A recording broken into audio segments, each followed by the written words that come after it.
we will be focusing upon digital VLSI design in this course.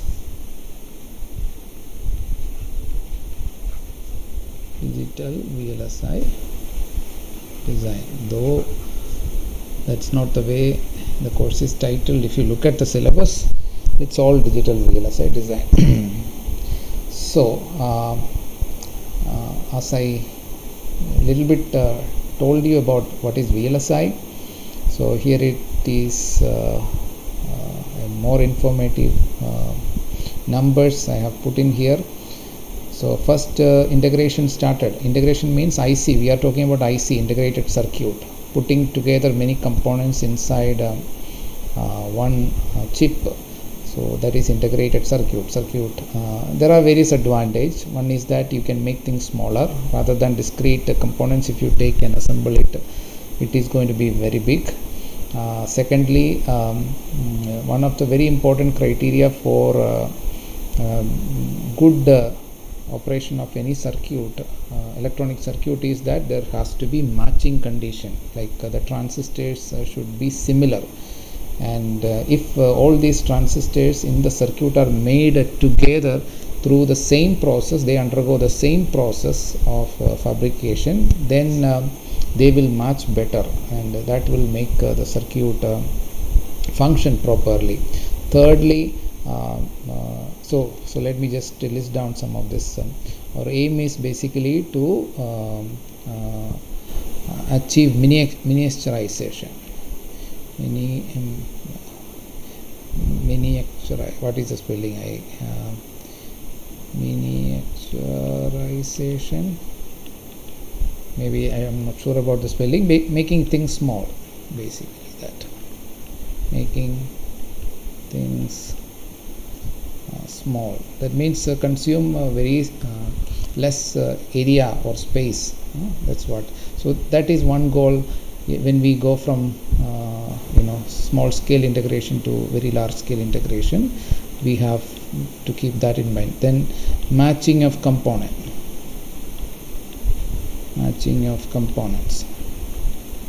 So that can be achieved if all the transistors, all the devices are fabricated by making use of the same process. Okay.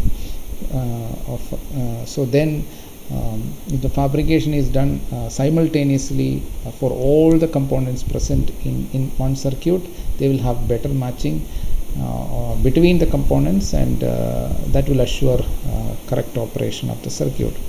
Then reduce the power consumption. Okay, reduce the power consumption.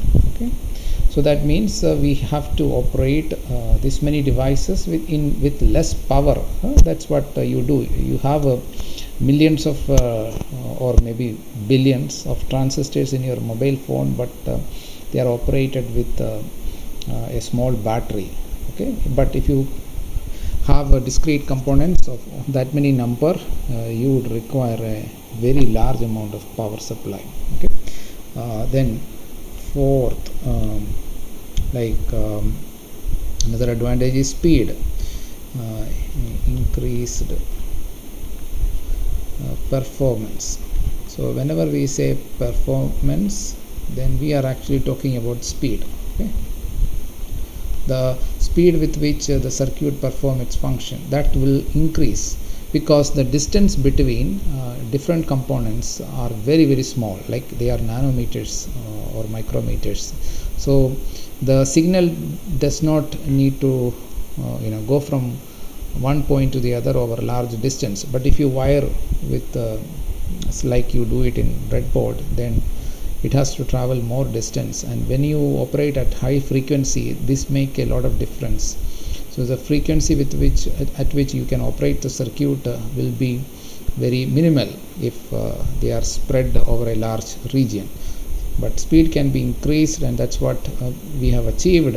Processors nowadays, all of them operate at a clock frequency which is greater than, say, gigahertz. Okay, 1 to 5 gigahertz. That's very common nowadays.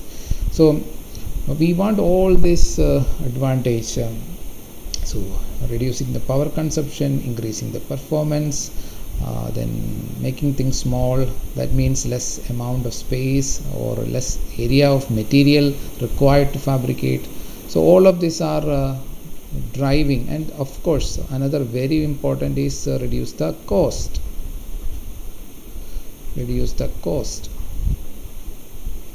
of your devices or systems. All right, I mean, if your mobile phone is costing millions of dollars, who will buy it? Very few will. But we are all able to buy good cell phones these days, maybe by paying 10 or 15,000 because of VLSI. Okay, we are able to produce it in batch production, and then that reduces the cost. Okay, so we need to put a lot of effort initially to bring the design into the fabrication level, but once you do that, then it is like a repetition, and it is very easy. Okay, so all of these factors, there could be many more other factors, but these are some of the main factors which are driving the VLSI industry. So if you look the history of VLSI, it all started with putting small number of components. As you can see on the screen, I have taken this data from one website. SSI is like in the 60s, we started putting things together in one chip. So initially it was like few transistors, say tens of transistors. So that's what is called small scale integration. Okay, so the chips that you might have used in your digital electronics lab, like the AND gate, the NOR gate, or the any of such gates, you must have used 7400 or 7402. This type of gates you might have used, and they are basically having numbers which are less than 100 transistors. They contain less than 100 transistors in single chip. Okay, there may be a few number of gates, maybe 4 gates, maybe 6 gates, 6 NOT gates, or 4 NAND gate, etc. Okay, so that is an example of small scale integration. Okay, then things have gone further. When you reach say 70s, then it has become like 1,000 transistors. Okay, so around hundreds of gates in single. So those are basically like the multiplexers, registers. Okay, so probably you might have used multiplexers or decoders. So this type of chips are containing this many number of, say, for 8 by 1 multiplexer or 1 by 8 demultiplexer. So these type of circuits would contain, so there may be one or two such kind in a single chip. So they will contain say over 100 transistors. So that is medium scale integration. Then we have large scale integration, where it has gone above 1,000 transistors, 1,000 to 10,000 transistors. So that's where like small processors started coming up, and then things have gone further. You have more than 10,000 transistors, or you can otherwise say 30,000 gates per chip, and so that has resulted in what is called as VLSI. Okay, so that's the kind of background, but still the name VLSI is popular. Some other names are also coined, like ULSI, ultra large scale integration, but still VLSI is a very popular name for anything above, say, 10,000 to 1 lakh transistor or above. Okay, so that's all the present day processor may have maybe say hundreds of millions of transistors inside it. Abhinay. Okay, so let's begin with some of the design approaches. the first step, it goes in steps. The one which we have started yesterday with is basically called hardware description of your system that you want to design. So you will have a system which you want to design, or you want to make a chip out of which contain that system inside. Okay, system means a small system is like a full adder, or a large system could be like a microprocessor. So it has a architecture, it has a functionality. So you must specify that first by using with the help of hardware description language. So so that's the first step. And then once you write this Verilog or VHDL code, then you simulate it like we did yesterday for some with some examples of 1-bit comparator. And then you see whether it is working fine. Your description, whatever you have specified, you need to verify whether what you want is what you have written. Okay, so whether the code is basically capturing the functionality that you want to achieve. Once you verify that, then comes the next step, that is to synthesize the gate level netlist. It is called gate level netlist. So first thing is hardware description language based specification of your design.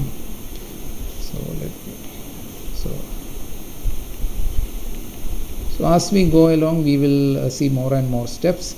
So the very first step is functional description.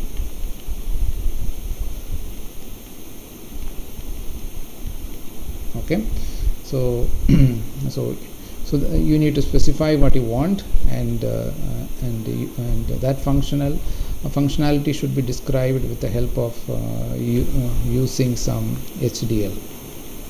Okay, HDL I told you yesterday, it is hardware description language. Verilog, VHDL, System C, these are examples of hardware description languages. So using any of this, we specify that, and then the next major step. Okay, after every step there is a verification process. You see whether your description is correct or not. So before you proceed, you need to basically verify this.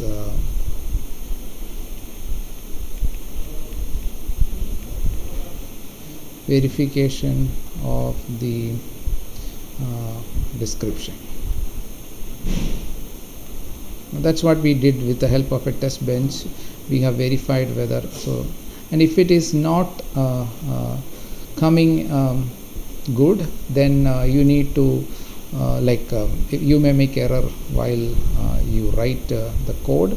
When you describe the functionality, you may make errors. So if there is an error, it will be demonstrated in the simulation. So verification means it's basically a simulation with the help of a test bench. And if there is an error, if it is like deviating from what you want, then you need to work on it. You need to edit the program and then correct it. So only when it gives you a pass, you go to the next step.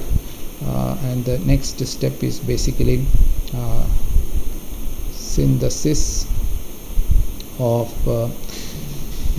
gate level netlist. Okay, synthesis of gate level netlist. Basically, you will break down your program, the Verilog code, in terms of more simpler basic units which are available in the synthesis software library. So you generate the circuit, basically generate like a digital circuit which is based on, say, logic gates, multiplexers, flip-flops, this type of so this will contain logic gates, then flip-flops, then logic gates, flip-flops, multiplexer, Okay, all this basic kinds of units which you have studied in your digital electronics. So in terms of these, it will generate a circuit. So depending upon how you write your HDL code, or how well you describe this hardware using Verilog, this step, the second step will be a success or not. Now once you synthesize this, again you have to verify. Okay, so there is verification at every level. Verification of the net list, verification of the verification of the synthesis output. Okay, if when you verify, if there is again problem, you again go back and then you work on it and rectify. So sometimes you need to even go back your program also. Okay, so here also, because it may be not due to the problem of your synthesis, but the software for synthesis is not able to understand basically what, though it is able to simulate using a test bench and it is working fine, but the synthesis software has some trouble with the way you have written the code. Not every code is synthesizable, though it is though you are able to simulate it, but that doesn't mean that you are able to synthesize it. There is no guarantee that you will be able to synthesize it. So you may need to go back again to your HDL code and say, for example, you have done it in a behavioral level which it is not able to understand, synthesis software is not able to understand. It also depends upon how smart is your synthesis software, and synthesis software is a very high-end software. So some of the synthesis software are better than the other, and it is able to understand even more complicated codes which you write. So it is a relative thing. So if your synthesis software is not able to understand or synthesize or generate the circuit, you need to again go back and work on your Verilog code. You write it in a more explicit, simple way, certain parts, and it may also highlight which part of the program or which region it is finding. So it may give you an error. So that part you may need to modify, and then you again synthesize, again simulate, and first of all with the test bench, and then again make sure that the functionality is correct, and then only then you move to the synthesis. Okay, so once the synthesis is done and the circuit is still working fine the way you want it, then you go to the next level, which is to basically generate a transistor based circuit. So all this digital blocks like multiplexer, flip-flops, etc. now will be replaced with the transistor based circuit, which is more fundamental circuit. So that's the next level. So we will come into all that a little later. So today what I would like to do is some of the ways in which this synthesis software does its job, like some of the things which you have learned in your digital electronics course may be useful here. So usually we are handling big circuits, not small circuit, and the conventional method of K-map kind of simplification may not be more apt for synthesizing the software or synthesizing the gate level circuit. So the more favorable approaches are something like multiplexer based design or decoder based design, etc. So let's look at so we have already seen this in digital electronics and say before one semester. So let's look at multiplexer. Okay, let me use a different color.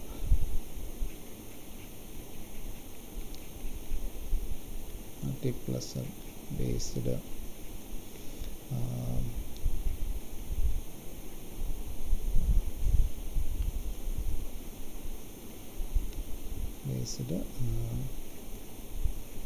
digital circuit design. And now multiplexer is mainly used for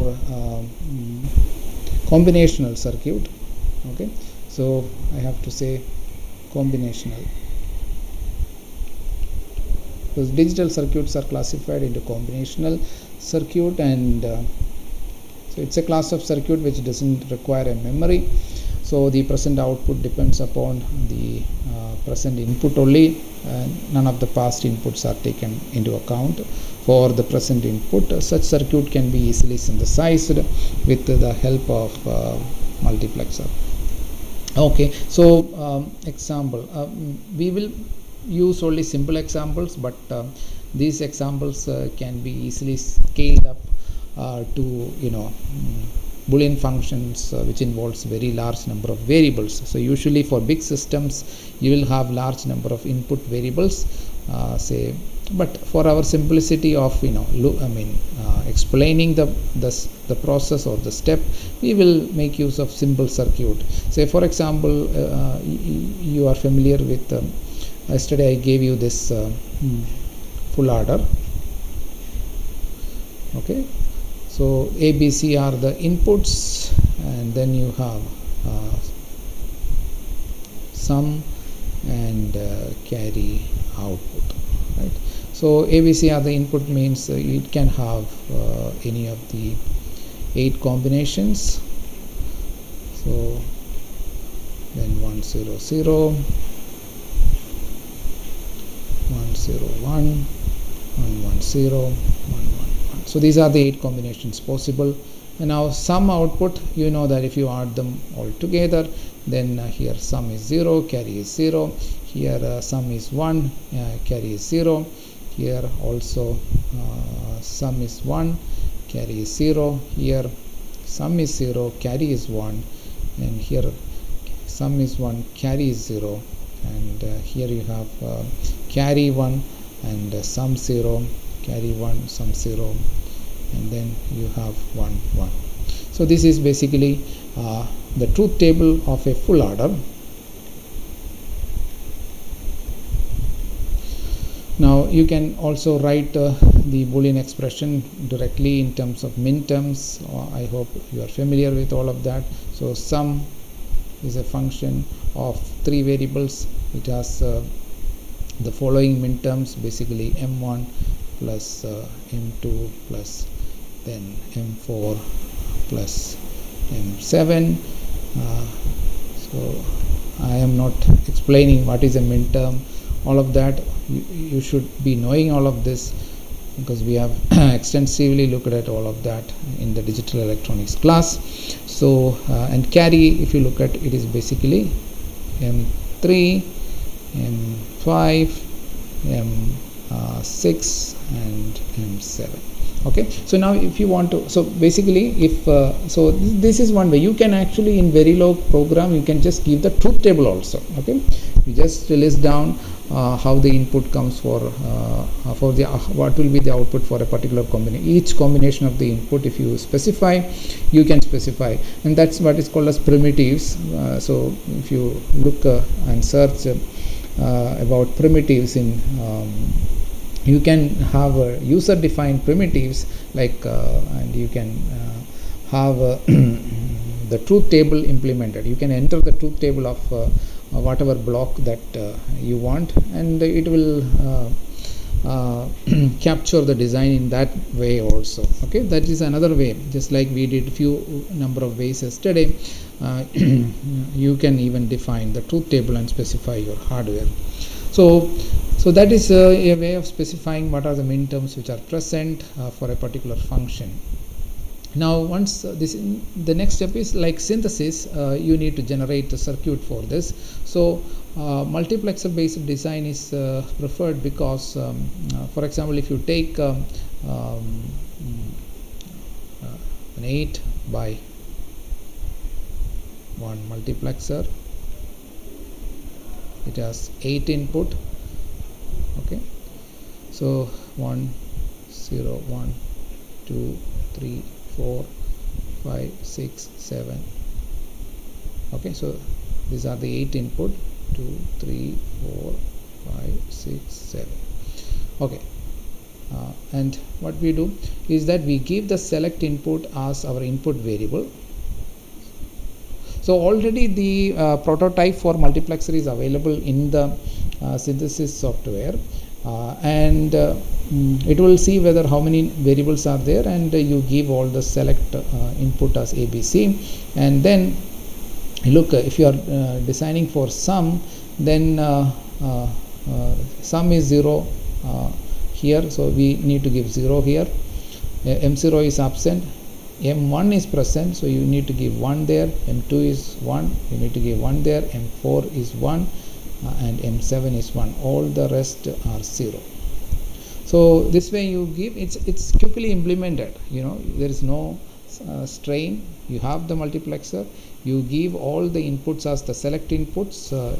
So if there are 3 inputs, you take 3 multiplexer with the 3 select input, that will be an 8x1 multiplexer, because this is 2 raised to 3. 3 is the number of select inputs, and that will implement. And similarly, you take another multiplexer for implementing carry. So this is carry. This is also an 8x1 max. This also has 8 input, 1 2 3 4 5 6 7 8. Okay, and you see carry is 1 when so this is basically 0 1 2 3 4 5 6 7, and carry is 1 for M3. Then M5, then M6, M7. So all the other cases it is 0. So you just give zeros and ones at the input, which are basically available from the power supply. You connect the high voltage or the low voltage, and then you give the select input as so when A, B, C is all 0, then carry will be 0, and sum will also be 0. When A, B, C is 1, then sum will be 1 and carry will be 0. So whatever is in the second line will be passed on. That's what the function of multiplexer. Again, you know what is a multiplexer. So I am assuming all of that from your previous course. So it will select one of the input according to the input to the select input. It will choose one of the input and pass it to the output. So that you can implement. Now a better way may be to use a 4x1 multiplexer. Okay, so that will reduce the amount of hardware. So it will see whether we can implement the same thing with say a 4x1 multiplexer. So 4 inputs and 1 output, and let the inputs be say AB. Okay, and similarly, so this is sum, and so it depends upon how the synthesis software is going to generate the circuit, whether it is 8x1 or 4x1. Okay, synthesis software is also expected to do some optimization. That means wherever possible, reduce the number of amount of complexity of the circuit. So if something can be implemented easily with 4x1 multiplexer, let us do that implementation instead of 8x1 multiplexer. 8x1 it may be easier, but it may take, if you look at inside circuit of the multiplexer, it has more number of gates inside. Okay, so that prototype is already available. Doesn't mean that you have to use that prototype. You have to choose the prototype which is giving you benefit in terms of the area of silicon. Okay, so the silicon area is like very precious in VLSI. Okay, it is something like the cost of the chip is going to depend upon how big is the chip, or how much area it is consumed inside the chip. Okay, how much area the circuit is spread across in the chip. So accordingly the cost will increase. So therefore we need to reduce it as much as possible. The synthesis software should also help in choosing the better circuit. If there are two options, the one which use lesser area, and also not only area is another constraint, the other constraints are also there, like we want to have a high speed circuit, then whichever is the circuit that would give you high speed or low power consumption. So depending upon the type of application, your optimization will vary. Okay, so the choice of the circuit to implement a given described system in the Verilog code will vary on various on the basis of the constraints that we base our design. Okay, so if you want to implement by using 4x1 multiplexer, then so what is the way? You must have you have learned this, that you need to group this, that means A B is 0 0 here, then 0 1 here, so that way you need to group it. Okay, you are only looking at A B, while because A B is the select input, so A B 0 0, A B 0 1, A B 1 0, A B 1 1, all these are the four combination. So when 0 0 comes, if you look at C, sum is basically C itself, right? So if you give C, so when AB is 0 0, the sum will come out to be C. If C is 0, sum is 0. If C is 1, sum is 0. Whereas if you look at the carry, it doesn't depend upon C, it is always 0, so you give 0 here. Okay, so instead of connecting the C input to the select input, you give the C input at wherever needed at the input lines. Similarly 0 1, that is another combination, and if you look at 0 become 1, 1 becomes 0, and that is basically C bar. And if you look at the carry, then you will see that it is just C, so here it is C. Then the next combination is 1 0, and for 1 0, if you look at the way C and sum are related, 0 becomes 1, 1 becomes 0, again this is C bar. And if you look at carry, when it is 0, it is 0, if it is 1, it is 1, so that is again C. Okay, and the last combination for A and B is 1 1, and when it is 1 1, if you look at the sum, it is just the same as C. Okay, when C is 0, sum is 0, when C is 1, sum is 1, so that is just C. And if you look at carry, it doesn't depend upon C, it is always 1, so you give 1 here. So that is a better way of designing, because it tremendously reduces the amount of hardware required to implement 8x1 max. If you want to implement an 8x1 max, it would require much more hardware, so that can be avoided. And what is the cost or the price that we need to pay? Only thing is we need to generate a C bar. So C is here, and if you want to generate C bar, you only need a 1 NOT gate. So 1 NOT gate is better than using two 8x1 multiplexer instead of 2 4x1 multiplexer and 1 NOT gate. Okay, so that is definitely a simplified. So can we make it more simpler? Okay, so sometimes it will search for even simpler circuit. So can we do it with a 2x1 multiplexer? Okay, so again let me write carry, or carry is basically M3 plus M5 plus M6 plus M7, and sum is basically M1 plus M2 plus M4 plus M7. Okay, so these are okay. If you write the expression, then so what is the expression for this? Probably from your digital electronics classes, you can directly write down. Yesterday also I mentioned it to you in terms of carry generator, carry propagator. Okay, so another way of writing carry is AB plus BC plus AC. This is one way of writing it. There are other ways of writing it also, like we did yesterday.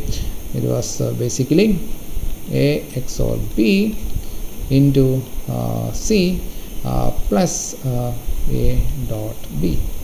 So this is also another way of writing it. You can see that this you can simplify into this. Okay, so and what about the sum?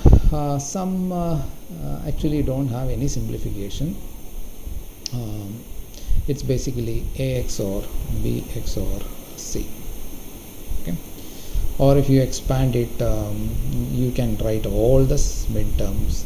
Even if you do it with K map, you will not have any simplification. So if you want to write this, it will be like A bar B bar C plus A bar B C bar plus A B bar C bar plus A B C. Okay, so these are ways in which you can write these expressions. And then okay, so we are looking at how whether we are able to implement it in terms of a 2x1 multiplexer. So a 2x1 multiplexer, if we are only making use of 2x1 multiplexer, the internal circuitry is very simple. For a 2x1 multiplexer, it would have NAND and OR gates. Okay, so probably you know about it. So there is two inputs, I1, I2. So this is a 2x1 max. Okay, and it has one select input. So you can choose what is the input you want as the select input. Okay, so you can take A, B or C, any of this you can choose to be given as the select input. So because there is only one select input, so you need to, so I am so let's look at carry. Okay, carry out, which is AB plus BC plus AC, and any of this, because here whatever you take, it doesn't make much difference because there is a symmetry with respect to the variable. So the complexity is going to be exactly the same. So so let me just take A as the select input. Okay, so if I take A as the select input, what should be given at I1 and what should be given at I2, we need to find out. So the way to find that out is you take the carry expression again. So carry is given as A B plus AC plus BC, but BC is not having A in it. So I want to bring A into it by writing, this is something we have studied in Boolean algebra. So you can A plus A bar is basically equal to 1, and so if you do that, then you can take A out and write it as by using the distributive property. You can write it as A plus, B plus C plus, then here you have BC, right? A is here, and then the next thing is A bar into A bar into BC. Okay, so this way I can write. Okay, okay, so maybe I will be able to simplify it further. Let me see. So if I take a C outside, okay, so whatever is here, if I look here, it is B plus C into 1 plus B. So 1 plus B is 1, so it is B plus C. So this carry, finally I am getting it as A into B plus C plus A bar into BC. Okay, so everybody is following? Is there any doubt with respect to whatever I did so far? I am taking the expression for carry, the Boolean expression, and then I am manipulating it. Okay, so the way I am going to manipulate is like I want to write this expression as A is my select input, so I want to write it as the case when A equal to 0 and A equal to 1. When A equal to 0, BC should be the input, and A equal to 1, B plus C is going to be the input. So this way I want to bring into this format, because multiplexer perform the operation according to this format. Okay, so if, for example, you can write this carry here as a bar into I1, whatever is the input, plus a into I2. So this I know. So what should be my I1 and what should be my I2? If I want to find out, I need to manipulate the given expression in such a manner so that I have two terms, one product with a bar, okay, so that is BC, and other product with A, okay, so that is B plus C. Okay, so I2 I got it as so that means I got I1 as BC, and I2 I get it as B plus C.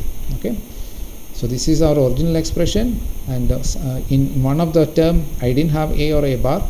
If only all the term has A or A bar, I will be able to group them like this. So in order to bring A and A bar, I use the Boolean algebra, the postulates that A plus A bar is equal to 1, and then when I use that, I get two terms BCA, so which I will combine with the A group, and then BCA bar will combine with the A bar group. Okay, so and then the A group, whatever I am having here, I can write C plus BC as C into 1 plus B, so which is basically 1. Okay, 1 plus anything is 1, so it is B plus C. So that's how I get the I1 and I2. And once I get I1 and I2, now so if you want to implement by using this 2x1 multiplexer, then I need to produce BC, which require an AND gate, and B plus C, that would require an OR gate. But suppose I don't want to implement it with these OR gate and AND gate, I don't want to use, I still want to use only 2x1 multiplexer. Okay, so what is the way I can generate my I1 and I2? Okay, so so we continue with the same approach. So I can write my I1 as so I will now choose say B as my the next 2x1 max. I give B as my select input, so I have two input again, and what I want, I know it is I1 or I1 BC. Another 2x1 also I give B as my select input, and here I want B plus C. Okay, so this is what I want. Here also there is okay, so right, so so I have two inputs, so I need to figure out what should be my input to this for these 2x1 multiplexer as well as this 2x1 multiplexer, so that one will give BC as the output, which I will connect to I1, and the other will give me B plus C, which I will connect it to I2 of the other multiplexer. So again we continue this process. I1 I take, I will write it as B bar into 0 plus because there is no other term here, and B into C. So that means if I give 0 here and C here, that will solve my problem. Okay, so that will generate BC. Okay, when B equal to 0, I pass 0. If B is equal to 1, I pass C. Okay, so that will give me BC. And similarly for I2, I take this expression, so it is not in a very standard form, because C doesn't have any B or B bar with it, so I need to bring that, so B plus C into B plus B bar. Okay, so I need to use again just like we have used A plus A bar earlier, in order to bring A into the product terms. So here I use B plus B bar, and then I group all the terms in B. So if I group all the terms in B and B bar, so the B bar is multiplied with C plus the B, if I take B is multiplied with 1, right? So this is my C, and this is 1. So here I give C with when b bar is equal to b is equal to 0, I will pass so b bar into c. So that will give you b bar into c plus then I have, when b is equal to 1, I have to pass 1. So b bar into c plus b is what I will get. Okay, so here I have done a simplification. I have two terms in b, so I have taken b common, and then 1 in bracket, it will be 1 plus c. So 1 plus c is 1. So that's what I did. So the complete design I have not done for I have not done it for the sum output. I would give that as an exercise to you. So proceed in a similar fashion and generate a 2x1 multiplexer based design of this sum output. What I have done is for carry. So here I am giving the select input as B, and the first one I give 0 and C, which I can directly give. I don't even need a NOT gate for this, and C and 1. Here also I don't require a NOT gate. So this is the one which generate BC, and this will generate B plus C, and this is my I1 and I2 to the other 2x1 max, 2x1 max, whose input is basically select input is A. This is A. So this is my carry. Okay, so I would like to stop here if there is any doubt, and I am asking you to do the remaining part, that is you follow a similar procedure and implement or synthesize. Okay, so this is done by the software, synthesis software. So but here whatever is done by the synthesis software, I am asking you to do synthesize or implement the sum output of a full adder using only 2x1 maxes. Okay, how many maxes you may require, that you decide according to the design. Now I will stop here. I hope